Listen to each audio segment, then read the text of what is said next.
Hi guys, welcome back to Engineers YouTube channel. My name is Patricia Bermudez and I'll be your host for today's video. And for today's video, we will be continuing on open systems and we will be focusing on diffusers. So the problem states that air at 80 kilopascals, 27 degrees Celsius and 220 meters per second enters a diffuser at a rate of 2.5 kilograms per second and leaves at 42 degrees Celsius. The exit area of the diffuser is 400 square centimeter. The air is estimated to lose heat at a rate of 18 kilojoules per second during this process. So determine the exit velocity and the exit pressure of the air. So for this one, we are dealing with a diffuser and it looks like this. The inlet area is smaller than the outlet area, like so. And we have air that enters and we have air that leaves, okay? So the properties of the air that enters is that the pressure is equal to 80 kilopascal, and there's a temperature at 27 degrees Celsius.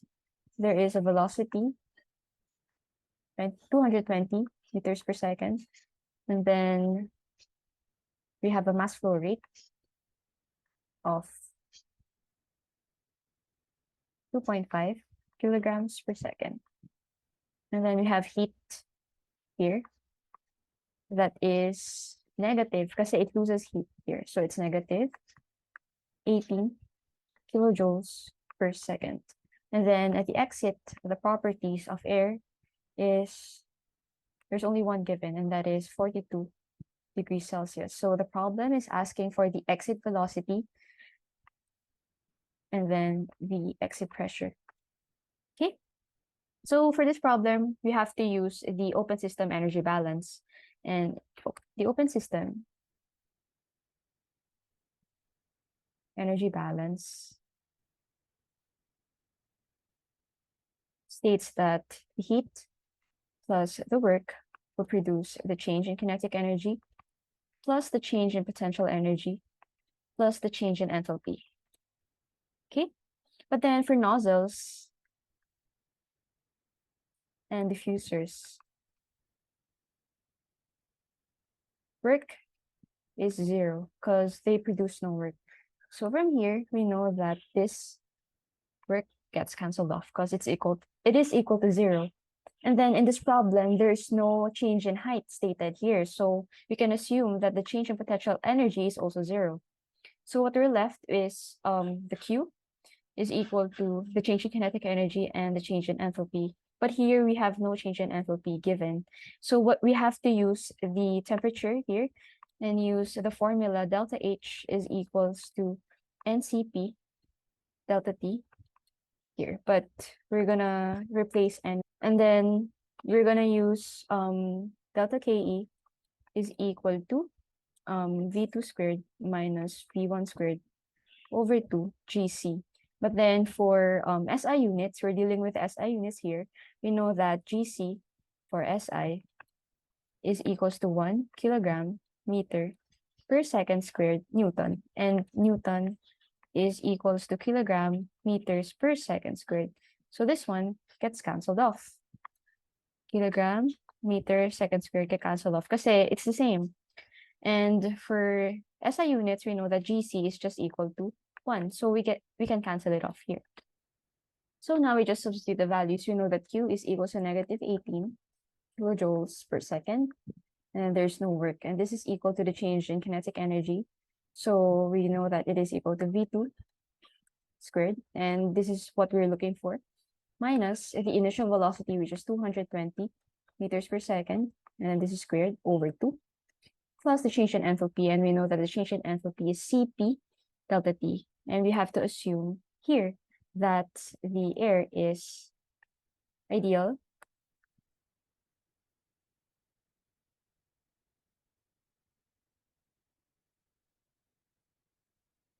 and diatomic. Okay, so the Cp for that is 7 over 2R. So plus 7 over 2. And then our R is 8.314 joules per mole Kelvin. And then we know that meters per second, meter squared per second squared, which is our unit here, is equals to Newton meter. And then we write the kilogram at the denominator. And then we know that Newton is kilogram meter, and then this one, so it becomes squared over second squared, and then kilogram here at the denominator. So we can see that the kilogram gets canceled off, and m squared over s squared is the remaining units, which is equal to what we have here, which is this one. So we can verify that if we convert this into joules per kilogram, we can have consistent units on the right-hand side of the equation. So we have to multiply this by the molar weight so that the moles get cancelled off. So yung molar weight ng air is that 1 mole of air is equivalent to 28.96 grams. And now, since we're dealing with kilograms, we have to convert this grams into kilograms. So for every, dito ko na tutuloy for every 1,000 grams, there is 1 kilogram. And then we have to multiply this by the change in temperature, which is equal to 42 minus 27. So 42 degrees Celsius minus 27. And the change in degrees Celsius is equal to the change in Kelvin. So we don't have to convert that, but then it's equal to the change in Kelvin. So you can see that Kelvin gets cancelled off, and the mole here gets cancelled off. And then so is the grams. And what remains? Joules per Kelvin. Joules per kilogram, sorry. And then this one, the unit for this one is meter squared per second squared. So this right-hand side is dimensionally homogeneous. And then for the right-hand side, we have to convert this into joules per kilogram as well. So what we do here is we multiply this by the mass flow rate. I mean, we divide by the mass flow rate kasi we know that mass flow rate is equals to kilograms per second, right? And then if we multiply kilojoules per second by a conversion factor, like that converts kilojoules to joules. So we know that 1 kilojoule is 1,000 joules. And then we divide by the mass flow rate. So it'll be second over kilogram. Kasi divide, so yung reciprocal nito yung multiply mo. Okay? And we can see na ang matitirang unit is, this one gets cancelled off, joules per kilogram, which is the same on the right-hand side. So we just have to multiply this by conversion factor, and dimensionally homogeneous na yung buong equation natin. So yung 18 here is, we have to multiply 18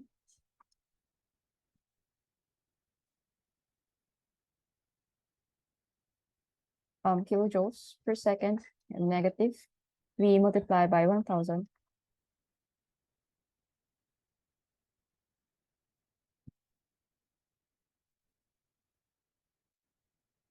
And then the mass flow rate, which is 2.5 kilograms per second. So for every 1 second, there is 2.5 kilograms of air that enters.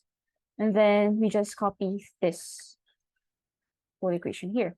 Okay, so we have V2 squared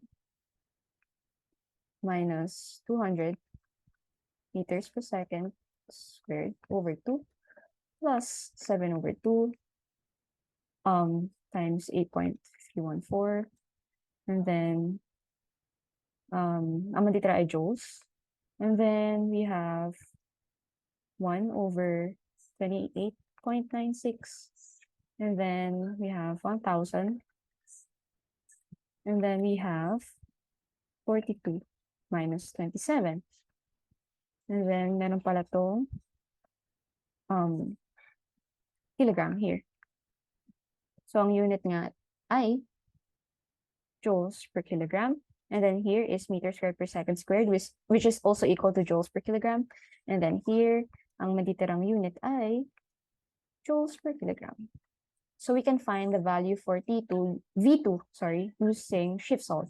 So V2 is equal to, I actually made a mistake here. I wrote 200 instead of 220. So this one actually should be 220, like this one. So it'll be 220. And our answer for V2 is 62.09676.551 meters per second. Kasi this is our unit for V1, so we just follow that. Okay? So that is our answer for part A. And for part B, the question is asking for the exit pressure of the air. We have found this, but what is the exit pressure of the air? For this one, we're going to use the continuity equation. And we know that the mass flow rate 1 is equal to the mass flow rate 2. And we know that M2 is equal to V2 A2 times the density at the exit here. But we see that there is no density given. And we're gonna replace density with other properties so that we can find the pressure. So we know that from ideal gas law that PV is equals to nRT. And we know from this triangle that mass divided by the number of moles will give us the molar weight. Okay, so PV is equals to mass divided by the molar weight, because that's our N, multiplied by RT. But then we know that density is equals to mass over volume, right? So we can transpose volume here and then molecular weight here.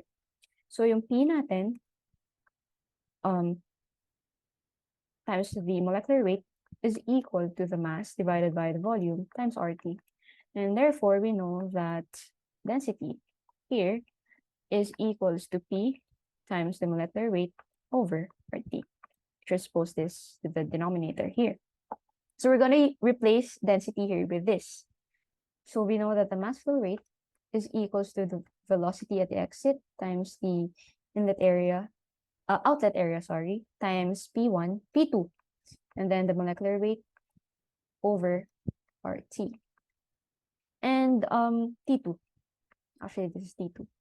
So what we're looking for is P2, right? So we have to make this the subject of the equation. So P2 becomes the mass flow rate times R, and then T2 divided by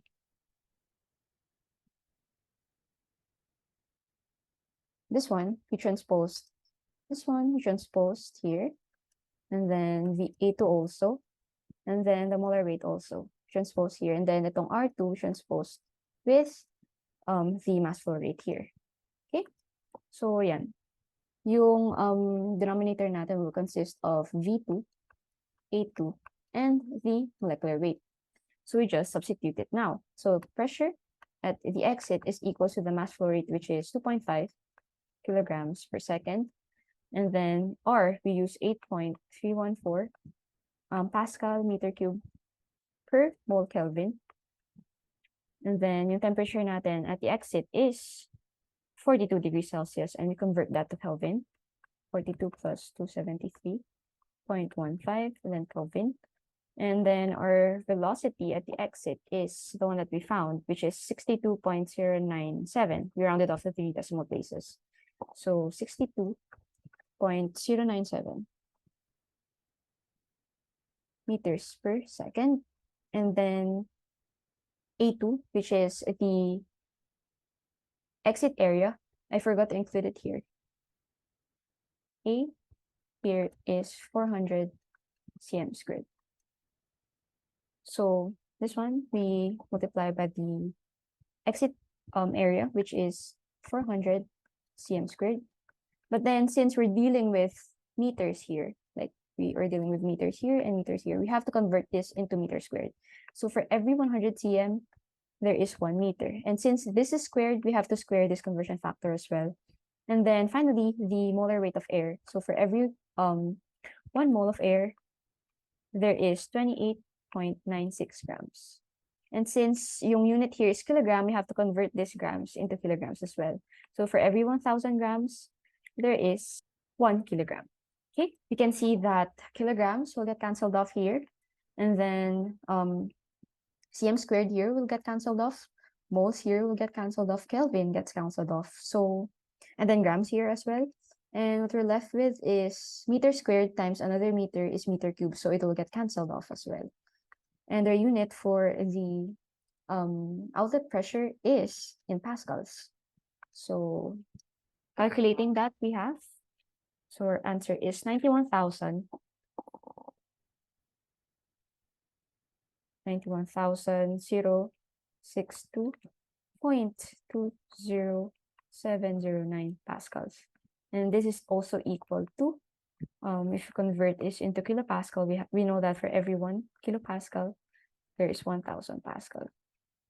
So this one would be 91.062.20709 kilopascals. And that is our answer for part B. And our solution is now complete. Okay, so that is our solution for the problem. I hope you learned a lot from today's video. Thanks for listening and stay tuned for the next one. Bye-bye.